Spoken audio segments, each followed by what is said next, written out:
بے خودی بھی کیا چیز ہے۔ میں مزار کے سامنے بیٹھا پچھلے 1 گھنٹے سے یہی سوچ رہا تھا کہ جو لوگ اس بات پہ یقین رکھتے ہیں کہ اس مادیت کے متوازی ایک نظام چل رہا ہے وہ کافی حد تک درست ہے۔ حالانکہ میں ان پیروں اور مروجہ خانقاہی سسٹم سے کوئی اتفاق یا کوئی خاص ہمدردی نہیں رکھتا تھا۔ میرا نقطہ نظر اس سب سے بڑا مختلف تھا۔ پھر اچانک میرے سامنے بہت سارے گندم کے دانے گرائے گئے جو کہ یہاں آنے والا ہر زائر تھیلیاں بھر بھر کے لاتا ہے۔ یہاں پہ کبوتر، کوے اور بہت سارے پرندے ہوتے ہیں تو ان کو یہ چوگ ڈالی جاتی ہے۔ پتہ انسان کا نقطہ نظر بدلنے میں کتنا وقت لگتا ہے؟ اتنا۔ میرے سامنے ایک جوان سرخ گالوں والی دریائی عورت ان میں سے ایک دانہ اٹھانے کو جھکتی ہے تو صاحب مزار مجھے اچانک جھنجھور کے کہتے ہیں کہ نظر کو تیز کرو اور اس کے دل میں ایک دانے سے پیدا ہونے والی اولاد کی امید پہ دیکھو، پھر نخل امید ہرا ہوتا دیکھو، جسم کو اس امید کی جانب پلٹتا دیکھو۔ پتر، یہ کرامت نہیں ہے، یہ تو فطرت ہے۔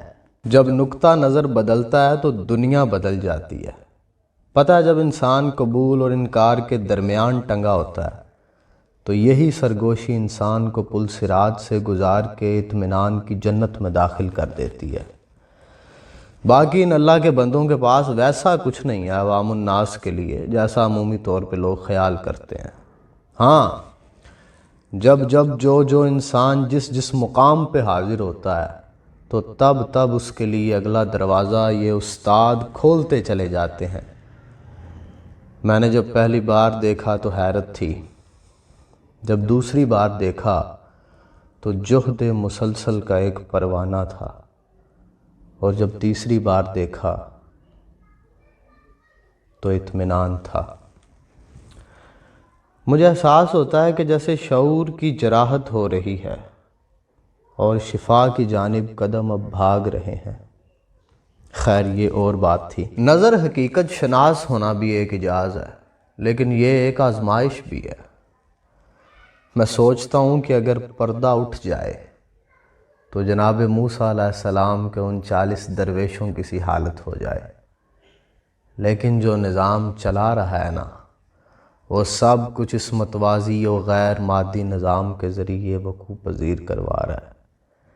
توحید کا ایک مقام یہ بھی ہے، ہوش والوں کو کیا خبر، بے خودی کیا چیز ہے۔